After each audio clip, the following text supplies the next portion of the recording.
de la cirugía de estómago, o también llamada síndromes post-gastrectomía. Entonces este es un tema que siempre, digamos, tratamos en cirugía 2.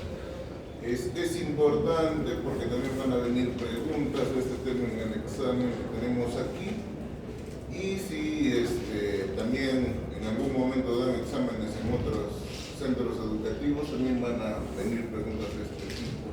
Es importante que lo sepan. Claro que ha habido una modificación, ¿no?, en cuanto a la patología gastroduodenal. Hace aproximadamente unos 30 o 40 años, la mayor parte de cirugía gastroduodenal se debía a la enfermedad ácido-péptica. Quiere decir que eran úlceras gástricas o úlceras duodenales producidas por un aumento exagerado en la producción de ácido clorhídrico por el estómago. Sin embargo, en estos últimos años,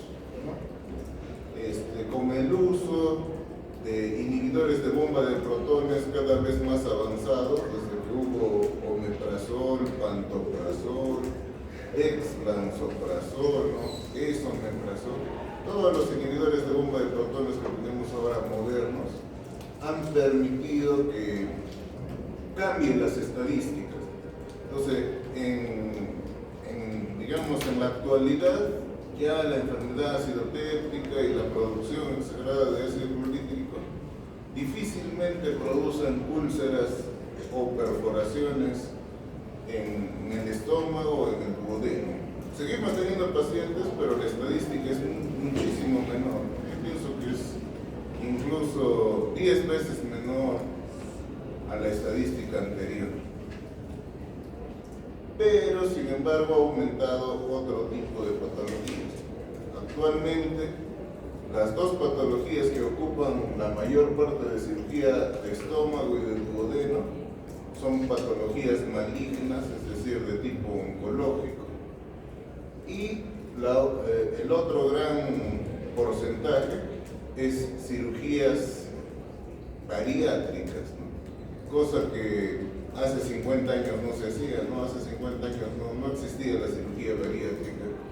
Entonces, actualmente ha aumentado, como les digo, el porcentaje de patología maligna y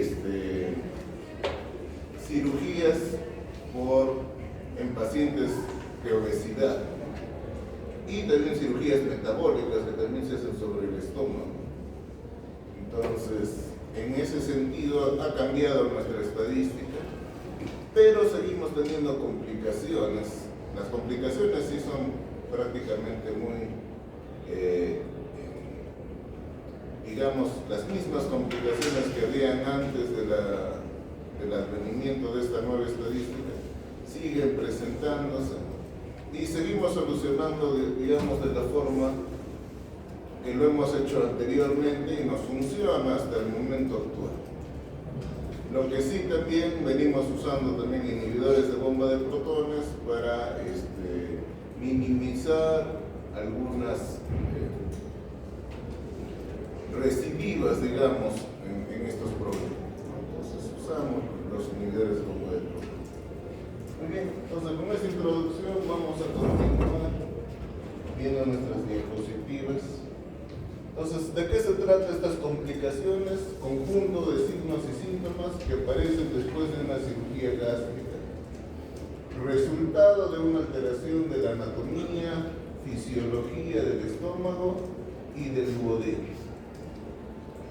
Ha disminuido su incidencia en un 90% en los últimos 30 años, más o menos, que es otra bibliografía que tenemos. Son las clínicas quirúrgicas de Norteamérica. Ha cambiado su indicación de gastrectomía. Actualmente en Estados Unidos la principal es cirugía oncológica, pero en Perú está avanzando mucho lo que es cirugía bariátrica, al menos en este último año 2026. Entonces, esta es la fisiología normal. El fondo y cuerpo del estómago sirven como un reservorio. Se disminuye el tono mediado por el nervio vago, décimo par craneal. Tiene una relajación receptiva después de la dilución y tiene reflejo de acomodación. Es lo principal. El estómago distal o antro hace la digestión mecánica y tiene su vaciamiento hacia el duodeno. Entonces el antro es el que principalmente tiene la función de mezclar los alimentos asemejándose a una licuadora, ¿no? O a una procesadora de alimentos. O sea, ahí los tritura, los fragmenta y utilizando el ácido clorhídrico también, químicamente también los fragmenta. El píloro es una válvula o un esfínter que impide el paso de partículas grandes al duodeno hasta que el antro las haya fragmentado y permite que haya un flujo, digamos, en pequeñas cantidades hacia el duodeno. Entonces también es importante el píloro. Y bueno, en el caso del duodeno, resistencia al flujo gástrico. Su función es enlentecer el vaciamiento gástrico por un feedback. O sea, cuando se llena el duodeno, se cierra el píloro mientras se hace la digestión. Es la fisiología normal.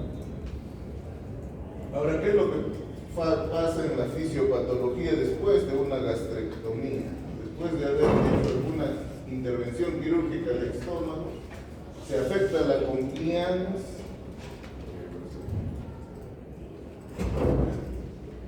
Se afecta la compliance, disminuye su función de reservorio, o sea, el estómago es más pequeño. Eso es en el caso proximal, no en el fondo gástrico. En el estómago distal disminuye la función mecánica digestiva. Perdón, acá hay, ¿no? El estómago proximal se refiere al fondo gástrico y el estómago distal se refiere al antro. En el antro se disminuye la función mecánica digestiva. Alteración en las funciones de la mucosa gástrica disminuye la secreción enzimática y de ácido clorhídrico, disminuye la protección frente a jugos gástricos con mucus y bicarbonato, disminuye la secreción hormonal y el factor intrínseco. En caso del píloro, si afectamos al píloro, o sea, si hacemos una pílorotomía, entonces vamos a producir que haya un paso acelerado del contenido del estómago al duodeno, puesto que al seccionar el músculo del píloro ya no va a tener la función de esfínter. Y en el duodeno se pierde el feedback, ya no hay disminución del tono muscular gástrico, ni hay aumento de la presión pilórica. Si hacemos una intervención sobre el duodeno, vamos a tener estos problemas. Entonces, en resumen, perdemos función de reservorio, perdemos función pilórica, que es para regular el paso de los alimentos del estómago al duodeno, alteramos el vaciamiento gástrico y su motilidad, alteramos la absorción de nutrientes porque van a pasar mucho más grandes las partículas alimenticias que no se van a poder absorber. Entonces nos vamos a enfrentar generalmente, en la parte clínica me refiero, un antecedente de cirugía de estómago. El paciente nos refiere sentir náuseas, vómitos, saciedad precoz, dolor en el epigastrio, distensión abdominal, diarrea y baja de peso. Son los principales síntomas que se producen después de una cirugía de estómago y que tengamos complicaciones. Pues acá tenemos las principales cirugías de estómago que se realizan. Si bien es cierto, esto es algo ya un poco histórico, porque no todos los cirujanos de la actualidad ya hacen BIRROT 1, BIRROT 2, ¿no? Les digo algo histórico porque lo van a encontrar en la mayoría de libros de cirugía de ahora, o sea, de 2026, pero también lo podríamos encontrar en libros de hace 50 años y sería la misma técnica.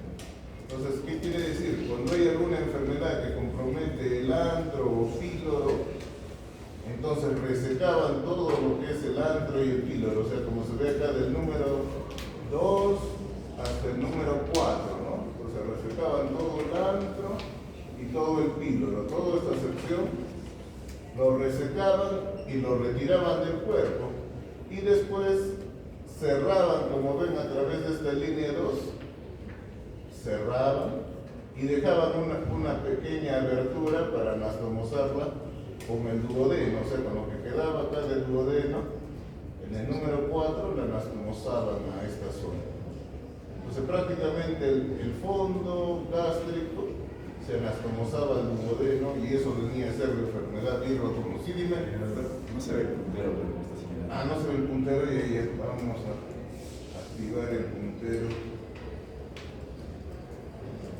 Puntero láser, que acá está. O sea, lo que les quería decir, acá este es el número 2, ahora sí. Ya. Desde el número 2 hasta el número 4, cuando habían enfermedades que comprometían esta zona, podían ser úlceras pépticas perforadas, podía ser hemorragia también de esta zona, ¿no? Una hemorragia digestiva alta por úlceras, a veces no perforadas, pero la hemorragia era por dentro de la luz del tubo intestinal, ¿no? Hemorragias que no se podían controlar, tumores, ¿no? Tumores.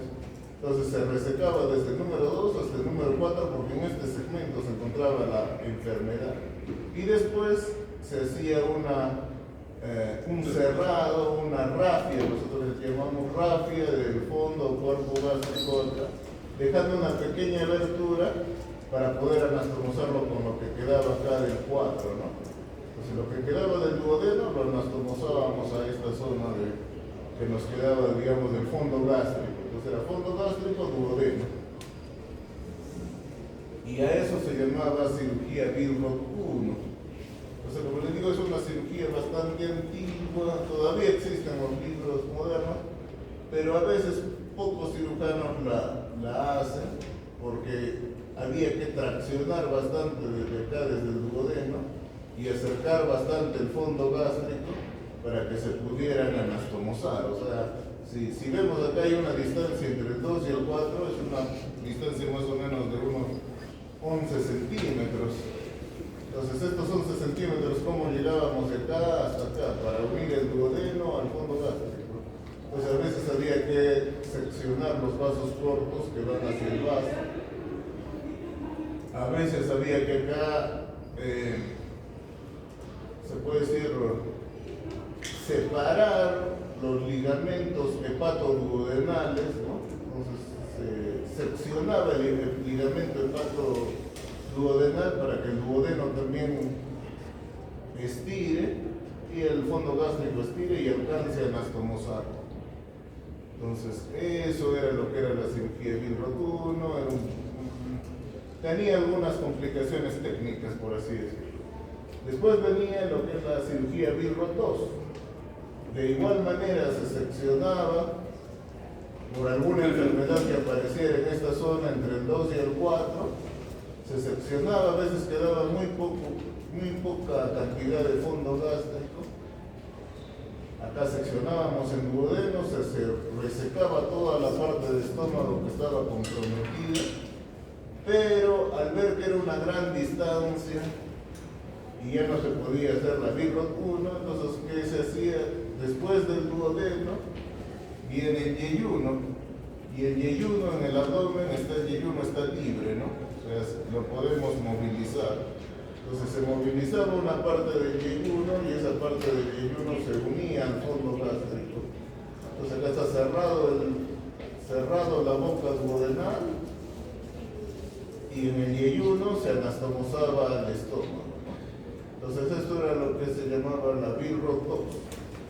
Incluso como en esta parte duodenal hay jugo pancreático y bilis, este jugo pancreático y bilis podía regresar al estómago y producir una gastritis química.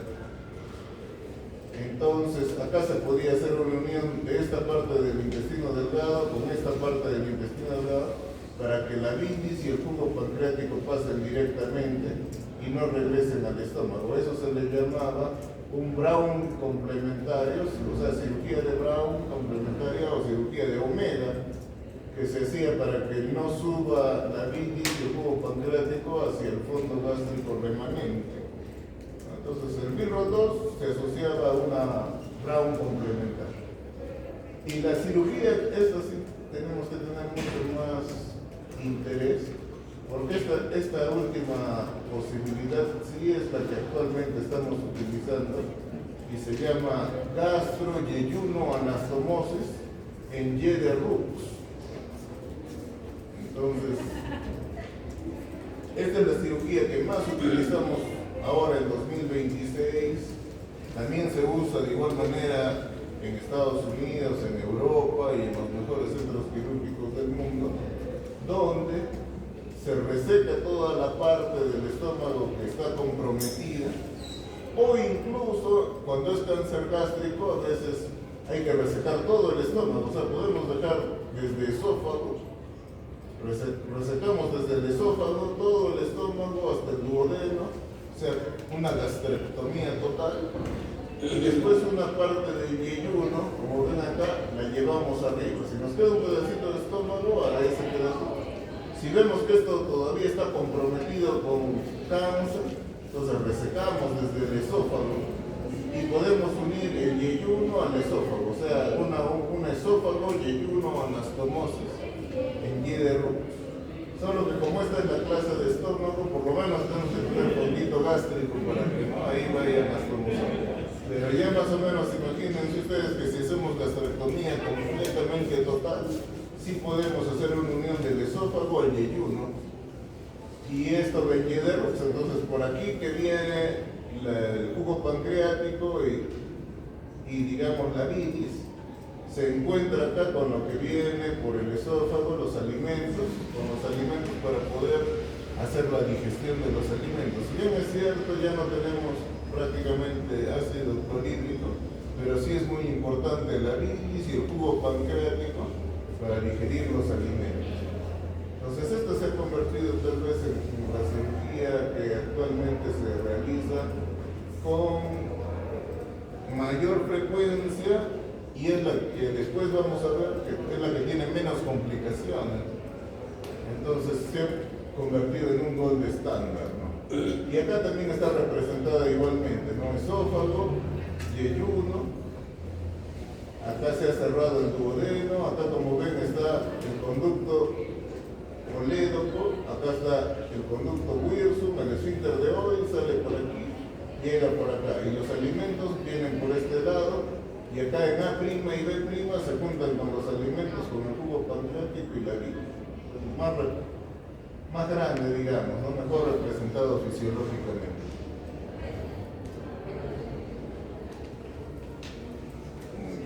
¿Alguna pregunta hasta esta parte? Doctor, Sí. si le sacan todo el estómago, ¿cuál sería la dieta del paciente? ¿Cómo se debe? Ya, muy bien, buena pregunta. Los primeros días damos módulos. ¿Módulos qué significa? Hay algunos preparados especiales para que se absorban en el yeyuno. Entonces, esos preparados especiales son comerciales, ¿no? Desde el punto de vista farmacológico. Tienen nombres diferentes, ¿no? Por ejemplo, el que usamos acá en Perú se llama Surlimed OPD. En Europa usan también otros tipos de Surlimed, usan también productos enterales como Alitrac. En Europa usan más Alitrac, acá usamos más Surlimed. Entonces son un conjunto de alimentos que contienen carbohidratos, lípidos, aminoácidos que pueden ser absorbidos fácilmente en el yeyuno. Entonces eso le damos al tercer día después de que operamos al paciente. Al tercer día le damos con cucharitas, algunas cucharaditas. Al cuarto, quinto día ya está tomando más o menos 250 mililitros en la mañana, en la tarde, en la noche. Y aproximadamente a la semana ya puede tomar una buena cantidad de estos compuestos. Aquí en el Perú, cuando hice una rotación en INEM, vi que a los 8 a 10 días ya le daban alimentos normales, o sea, como normalmente nosotros nos alimentamos en nuestra casa, ¿no? Era un poco más radical. Pero cuando tuve una rotación en Europa, ellos pasan progresivamente, ¿no? Después de este tipo de alimentos enterales, ellos pasan a módulos proteicos, que son, digamos, proteínas líquidas, que les dan según kilo de peso, ¿no? Digamos, 1 gramo por kilo de peso, pesaban 70 kilos, le calculaban 70 gramos de proteínas, lo dividían en 6 tomas y le daban, ¿no? Entonces, una persona de 70 kilos más o menos les daban 70 gramos de proteínas. Obviamente priorizaban las que son esenciales sobre las no esenciales. Después, para darle calorías, utilizaban triglicéridos de cadena media, utilizaban omega 3 y con eso le daban calorías, y carbohidratos. En Europa siempre he visto que usan más maltodextrina. Maltodextrina es un tipo de carbohidrato que libera lentamente la energía. A veces la dextrosa es de liberación muy rápida, en cambio la maltodextrina la libera lentamente.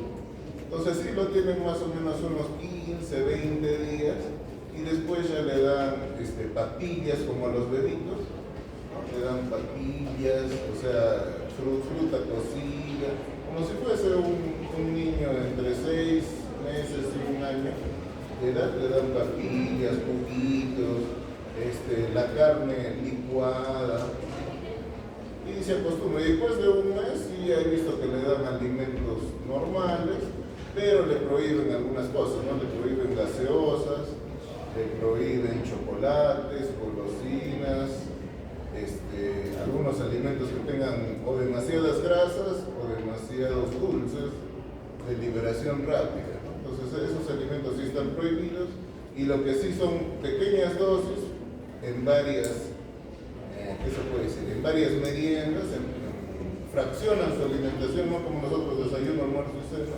sino que lo fraccionan en 5 o en 6 tomas y pequeñas cantidades. Entonces con eso no tienen ningún problema. Pero como les digo, acá en la sí he visto que el 10.º día ya le dan su mandioca, su gelatina, y van bien, o sea, tampoco no es que sea, digamos, extremadamente mal, no. Me parece que acá somos más resistentes, entonces ya podemos adaptarnos mucho más rápido a los alimentos, digamos, que normalmente tomamos, ¿no? Entonces muchas veces he visto también de nuestros pacientitos, ¿no? A veces cuando ya cumplen 1 año de su cirugía, eso, celebran su cumpleaños completamente normal, comen su torta, se toman su vinito, o sea, todo normal, sus chicharrones. Lo único que mastican bien nomás, porque como no hay estómago, entonces tiene que entrar bien así masticadito. Y entonces, al final tienen una dieta prácticamente normal, ¿no? Con un proceso de adaptación llegan a una dieta normal. Eso responde a tu pregunta. Muy bien. Entonces vamos a continuar. Listo. Entonces, ¿cuáles son todas las complicaciones que pueden haber? Acá síndrome de Dumping, asa aferente, asa eferente, diarrea posvagotomía, gastritis por reflujo alcalino, lo que les dije que regresa, en el BILROT2 regresa la bilis, atonía gástrica, éstasis de la Y de Roux, asa ciega, y todos estos son en conjunto las posibles complicaciones que pudiese tener el paciente. Entonces, importante, esto siempre les van a preguntar qué significa dumping, y dumping es un síndrome de vaciamiento gástrico rápido.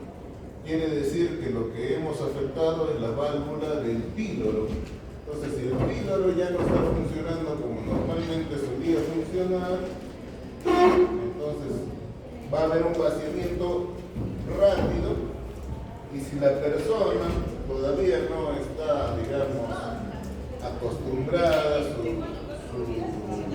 su intestino todavía no está acostumbrado a recibir dosis o cargas altas de glúcidos, sobre todo alimentos que sean dulces. Entonces va a haber una alteración en el vaciamiento gástrico, paso prematuro de los alimentos al intestino delgado. Esto puede ocurrir, como les digo, hasta de 10 a 50%.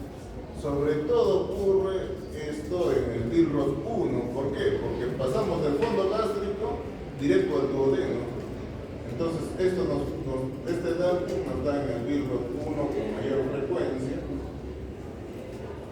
¿Y cómo lo solucionamos? Vamos a ver aquí. Hay dos tipos de dumping, eso es importante. Temprano, que ocurre entre los 10 y los 30 minutos apenas ingieren los alimentos y se caracteriza por distensión abdominal, dolor cólico, diarrea, náuseas, vómitos, taquicardia, palpitaciones, mareos, sudoración y rubefacción. Como ven, hay dos tipos de síntomas gastrointestinales y síntomas, digamos, vasogénicos o en este caso de taquicardia sería hemodinámico, ¿no? Entonces hay dos síntomas. ¿Y por qué se produce eso? Porque ese pasaje muy brusco hiperosmolar hacia el intestino delgado nos va a producir ello. Y el dumping tardío, que es después de 3 horas, nos va a producir hipoglicemia. ¿Por qué? Porque antes de las primeras 3 horas, el páncreas va a producir bastante insulina para controlar toda la glucosa que ingresó. Y después de estas 3 horas, se consume toda la glucosa que ingresó y al contrario vamos a entrar a hipoglicemia. Entonces ahí es como que se descontrola el páncreas cuando encuentra mucha cantidad de glucosa. Entonces de igual manera la hipoglicemia nos va a llevar a taquicardia, sudoración, palpitaciones, mareo y a veces hasta desmayos. Entonces el dumping tardío se debe más que todo a la hipoglicemia. Y esa hipoglicemia es un efecto, digamos, por una hiperproducción de insulina que se produjo en el dumping temprano. O sea, en el dumping temprano va a ser mucha producción de insulina y en el dumping tardío vamos a llegar a hipoglicemia. Entonces, los dos tipos de dumping. ¿Cómo lo diagnosticamos? Antecedente quirúrgico, historia clínica, hacemos un test de tolerancia oral a la glucosa, estudio contrastado de esófago, estómago, duodenoscopía y también una videoendoscopía digestiva alta para verificar. Los síntomas normalmente mejoran con el tiempo, es decir, nuestro cuerpo se va adaptando. Hay un reposo postprandial después de 30 minutos. Lo que se recomienda, como les digo, es la dieta fraccionada, separada de los líquidos y en pequeñitas cantidades.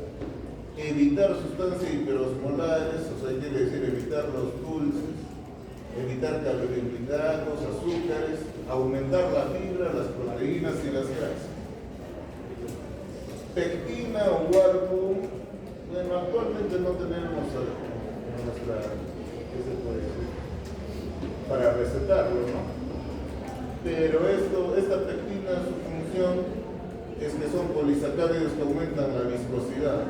Quiere decir que se mezclan con los alimentos y se vuelven gelatinosos.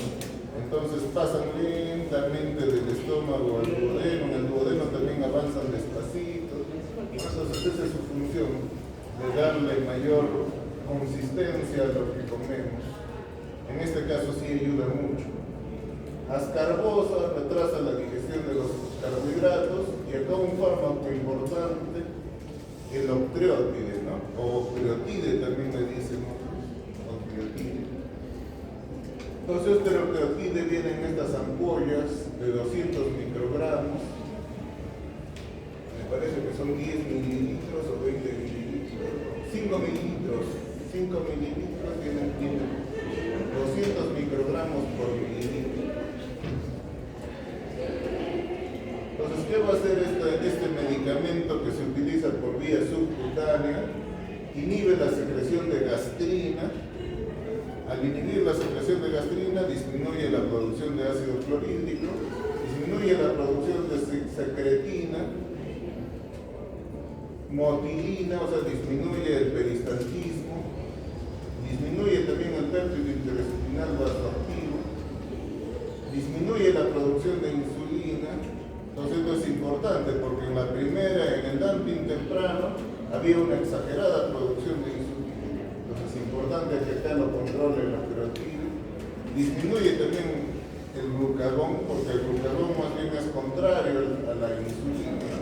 El glucagón produce o saca reservas de glucógeno, también lo disminuye. Aumenta la absorción intestinal de agua y electrolitos, que sí se necesita porque hay una hiperosmolaridad de los alimentos.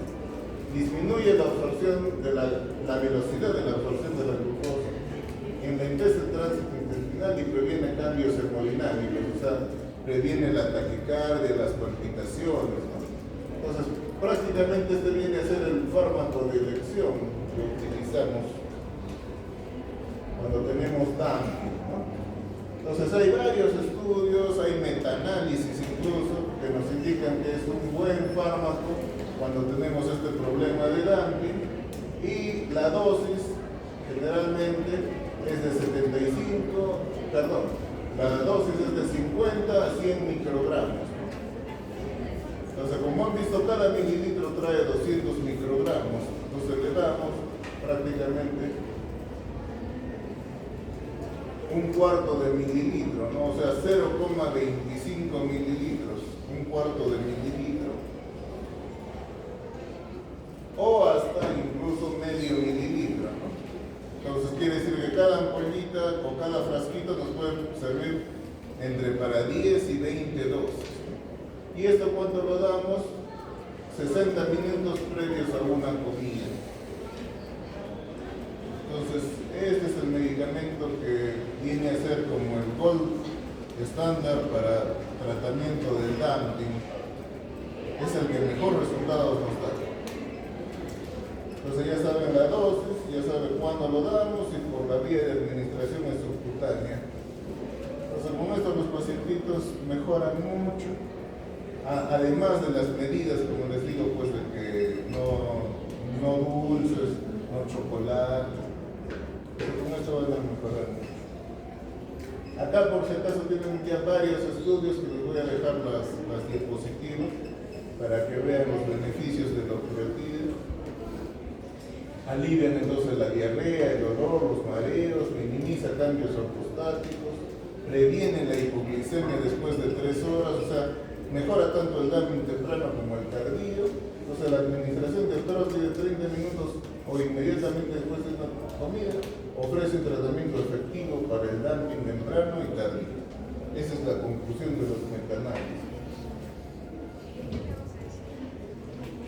Ahora, podríamos además de las recomendaciones dietéticas y además de lo que nos pide hacer algo quirúrgico, sí también podemos transformar una gastroenteroanastomosis o gastroenteroanastomosis en Giegerux. Quiere decir que convertimos un Billroth 1, acá está un Billroth 1, como ven, el duodeno, y lo convertimos a una Giegerux.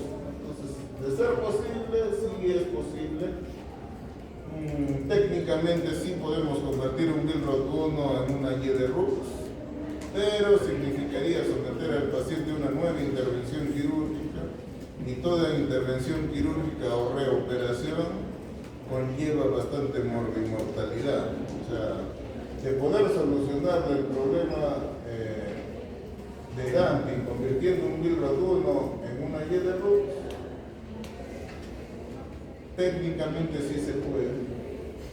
Y como ven acá, algo que nos dice que debemos dejar una distancia entre 40 y 60 centímetros. Normalmente acá dejamos 60 centímetros, y esto justamente lo que sirve es para que el jugo pancreático y la bilis que viene por acá tenga mucha dificultad de regresar al pouch o bolsillo gástrico, fondo gástrico, porque el peristaltismo que va en el sentido hacia abajo va a impedir que suba la bilis a causar una gastritis alcalina. Entonces, con eso vamos a ayudarle bastante a nuestro paciente. También podemos transformar una Billroth-2, acá está una Billroth-2, también cortamos el asa aferente y podemos convertir también una Billroth-2, también la convertimos en J. de Rux. Entonces, como ven, tanto Billroth-1 como Billroth-2 los podemos transformar a J. de Rux, porque J. de Rux nos ofrece menos complicaciones. Ahora, también existe otra solución quirúrgica donde interponemos un segmento del intestino y lo cambiamos en X, ¿no? De esta manera disminuimos el movimiento del peristaltismo. Aquí vamos a la hora. Vamos a avanzar rápido. Entonces, dumping ya saben. Asa aferente es bastante fácil. Quiere decir que desde donde hemos hecho la resección del duodeno hasta la unión con el estómago, en este caso es una Billroth-2. Como ven, está hinchado, quiere decir que no hay un pasaje fácil. Entonces, esa obstrucción mecánica parcial o total se llama síndrome de asa aferente. Entonces, ¿qué es lo que es ideal? Hacer este tipo de Billroth, ¿no? Donde venga por acá el asa, entonces mucho más fácil circula el jugo pancreático y la bilis. Sin embargo, mejor que esto, obviamente viene a ser la J. de Rux. Entonces, el diagnóstico lo hacemos con antecedentes de la cirugía tipo Billroth-2, tomografía, ecografía, radiología, endoscopía. Podemos solucionarlo de varias formas, haciendo la Brown complementaria, convirtiendo a J. de Rux. De todas maneras, la forma mejor de solucionar el asa aferente es convirtiéndolo a J. de Rux. Diarrea postvagotomía, cuando hacemos cirugía de estómago, el nervio vago décimo par craneal viene adherido a la curvatura menor del estómago, entonces fácilmente lo podemos lesionar.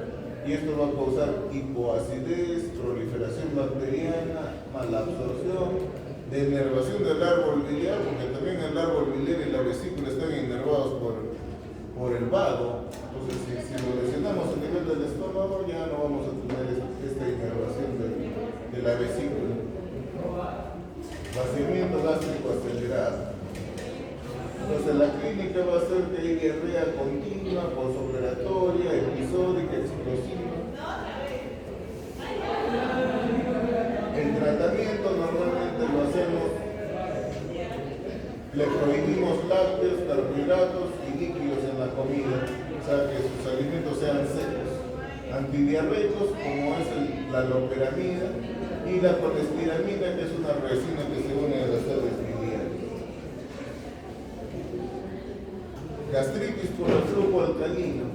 Entonces esto viene a ser, como les digo, sobre todo en Billroth-1 y Billroth-2, la bilis puede regresar fácilmente al estómago. Entonces va a causar dolor, náuseas, vómitos biliosos, desnutrición. ¿Cómo lo diagnosticamos? Con videoendoscopía alta. Tratamiento médico primero con procinéticos, sucralfato, colestiramina. Si no da el resultado del tratamiento médico, convertimos de igual manera el Billroth-2 a J. de Rux. Este también es una Brown complementaria. Esta es otra forma de resolver quirúrgicamente un reflujo alcalino, pero es mucho más compleja porque hay que hacer varias secciones y varias anastomosis, ¿no? Pero también podemos hacer. Ahora, éstasis del asa de Rux, ¿no? Entonces, a veces, incluso la J. de Rux puede tener complicaciones, siendo a veces la cirugía mejor tolerada. Se desconecta el marcapaso intestinal, la clínica es acidez precoz, náuseas, vómitos, dolor postprandial. En la clínica lo diagnosticamos por exclusión, podemos pedirle endoscopía, tomografía con contraste, gammagrafía, manometría, el tratamiento médico, primero dieta fraccionada y propinética. Si no da resultado, hay que hacer una gastrectomía del remanente gástrico pequeño y a veces hacemos ya gastrectomías totales y ya simplemente unimos el esófago al yeyuno, al Y de Rux. Pues a veces esa viene a ser la solución más radical, pero que también nos soluciona este problema de éstasis del asa de Rux. Atonía gástrica por pérdida de la inervación vagal, pérdida de la función motora del estómago, retardo del vaciamiento gástrico. Clínicamente vamos a diagnosticarla por el antecedente quirúrgico, endoscopía alta, y lo que le damos dieta fraccionada y primero usamos metoprolol o eritromicina, que acá no se usa como antibiótico sino como procinético. Si no da resultado en tratamiento médico, pasamos a tratamiento quirúrgico, gastrectomía amplia y reconstruimos el Y de Rux. Entonces, conclusión, patologías poco frecuentes, suelen ceder con el tiempo, o sea, el organismo se adapta, se descarta una causa mecánica como obstrucción, la mayoría responde a tratamiento médico y la reconstrucción en Y de Rux siempre va a ser la preferente en todos los casos. Muchas gracias, señores, por su atención. Ha sido un gusto estar con ustedes, un honor. Los felicito por haber venido a sus clases presenciales. Y bueno, nos hemos